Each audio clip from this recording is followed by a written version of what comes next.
The world of HR is constantly evolving, and let's be honest, so should you. That's why here at Factorial, we're bringing you a weekly dose of HR tips and best practices, but in easily chewable tablets. We're here to give you human remedies for human problems. So without further ado, it's time to take your weekly HR pill. First of all, stop the drama. If you don't, who will? The fact that people leave the company is a perfectly normal thing, and believe me, it's not as bad as it seems. Nobody is irreplaceable, except for me, hopefully. With that said, a work relationship is not a marriage. It should stay dynamic, flow naturally, and kept only so long as it makes sense for both parts. So let's dive into this really quick. Oh, and before that, don't forget to subscribe for more doses for your company. Let's start. When the time comes that somebody is about to leave, well, it's probably too late to do anything already. Of course, there is a chance to have a long, sincere, and honest conversation with the person who's leaving. Find out the real reasons that motivated this decision. This is important to do so, as sometimes even slight changes can make the person actually reconsider. It does tend to take time for a person to make a decision this big, and once it is verbalized, it is normally already too late. So for you, the main point to assess is look around and see who do you have in the organization, who do you want to keep, and why do you want to keep them? Ask yourself, who should you keep no matter what? Who should you make grow? And who you know it's going to grow and won't be any worse if they eventually leave, right? This is a question you should ask yourself periodically and define clear action points after it.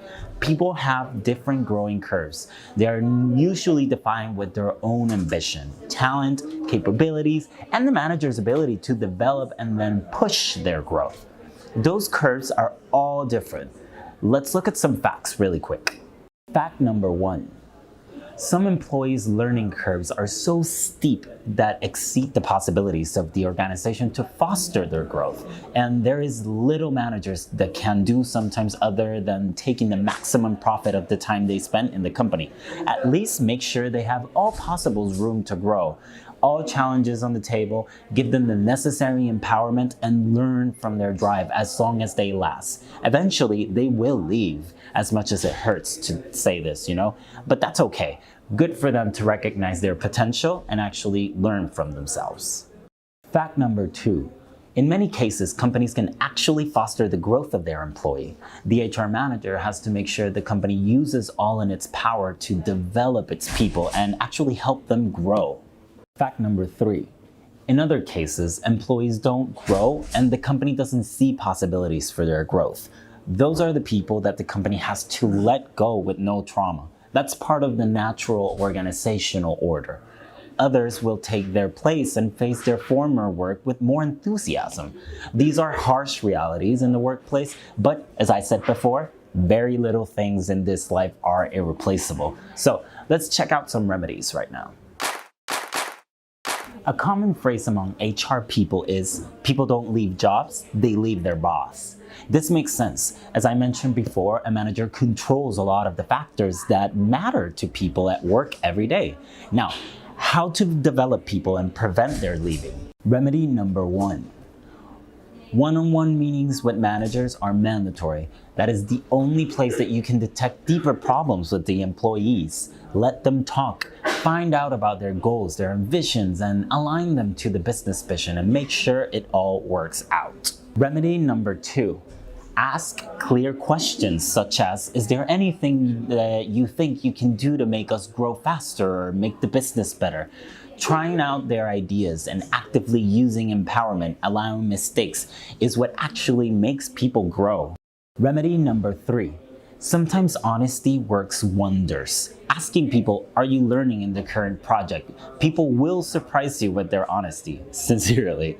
Nobody should leave because they want to grow more and the company values and needs their talent. Managers should help develop their teams. This should be one of their primary goals. And before you start recruiting for that employee's replacement, stop and think about whether you should recruit a direct replacement or use the resignation as an opportunity to make some tweaks about your business, no?